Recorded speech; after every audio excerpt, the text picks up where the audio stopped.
La France commémore les 150 ans de la Commune de Paris, 72 jours d'insurrection au printemps 1871. À la même période se jouait un autre événement de même ampleur en France. Slimane Zeguidour, c'était le 16 mars 1871. On dit en France, mais pas tout à fait, hein. Mais on est dans l'Algérie coloniale. Oui. Mais c'est en France parce que depuis la Seconde République de février 1948, les provinces algériennes habitées par des colons et des militaires français sont considérées comme une extension du territoire français où c'est la loi française qui est en vigueur. Donc, du point de vue français, on est en France. Mais on est en fait en situation coloniale. Mais quel est alors le contexte à cette époque-là ? Alors, le contexte, c'est que juste après la proclamation de la Deuxième République en 1848, 1851, il y a le coup d'État de Napoléon qui instaure l'Empire. Et alors là, l'Empire, paradoxalement, va constituer un apaisement de la colonisation et Napoléon va créer les bureaux arabes qui sont des militaires installés dans la campagne pour arrêter la voracité des colons qui cherchaient à exproprier toujours plus de paysans algériens et à les réduire à Kia. Donc, les colons vont être des républicains contre l'Empire parce que cet empire les empêchait de coloniser en rond, d'autant plus que Napoléon III disait qu'il était l'empereur des Français et des Arabes et qu'il considérait l'Algérie comme un royaume arabe. Du coup, qu'est-ce qui se passe? Lorsque Napoléon III est défait à Sedan contre l'Allemagne, le 2 septembre, le 4 septembre, la République est proclamée. Et du coup, les bureaux arabes disparaissent, les paysans algériens sont privés de la protection qu'ils avaient, et surtout, les notables algériens comme un certain El Mokrani, qui eux étaient l'intermédiaire entre l'autorité française militaire et leur population, donc ils avaient un prestige, un pouvoir et un charisme, ceux-là sont immédiatement congédiés et réduits à rien par la République. Du coup, la voracité colonisatrice des colons augmente, paradoxalement, dans la République. Et c'est la raison de la colère. Et c'est la raison qui pousse un de ces notables, El Mokrani, de proclamer le 16 mars l'entrée en guerre contre la colonisation française. Il est aussitôt rejoint par son frère et par des confréries religieuses qui déclarent le djihad sur tout le territoire.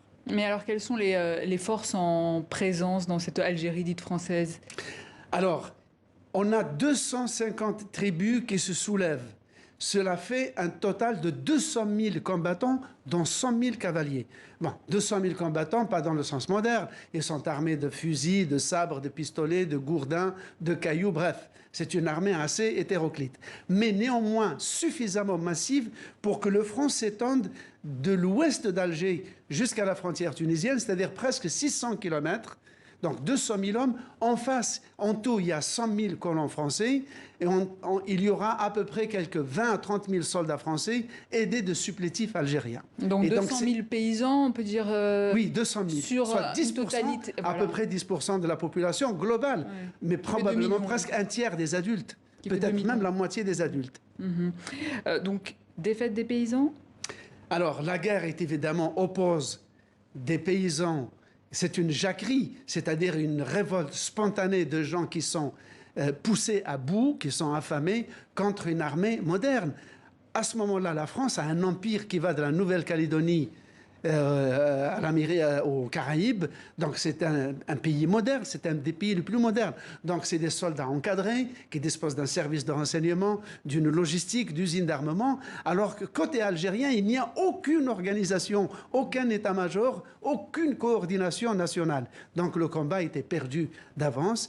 Et effectivement, le fin janvier 1872, les leaders de la révolte algérienne, ceux qui ont survécu, se rendent à l'autorité française. Et là... Quel est le prix de cette défaite? Il est terrible.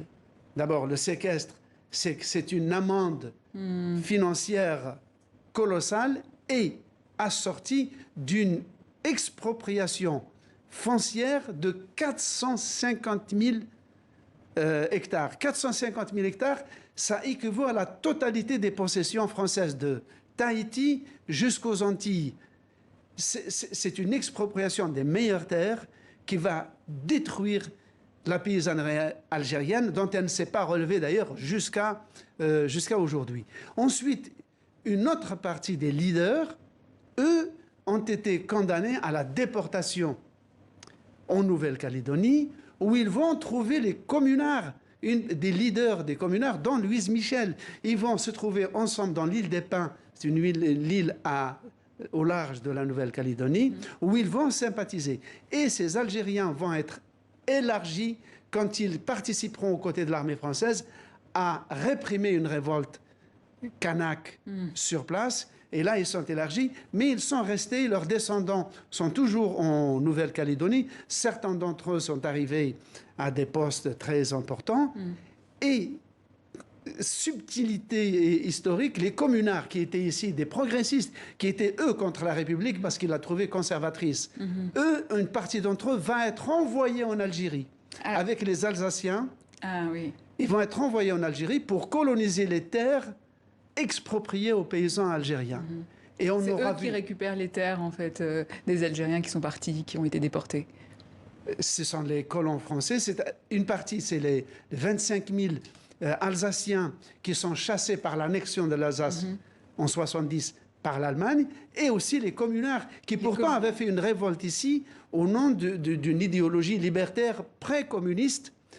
Et à l'époque, cette mode de coloniser était tellement bien vue que même l'immense Victor Hugo fera un discours d'un lyrisme incroyable où il encourage ces communards à aller s'installer et coloniser les terres en Afrique, notamment en Algérie, en disant cette phrase célèbre, transformer ces prolétaires en propriétaires de la terre des autres. Merci Slimane, éditorialiste TV5 Monde. Merci pour ce nouvel éclairage sur cette page méconnue de l'histoire entre la France et l'Algérie.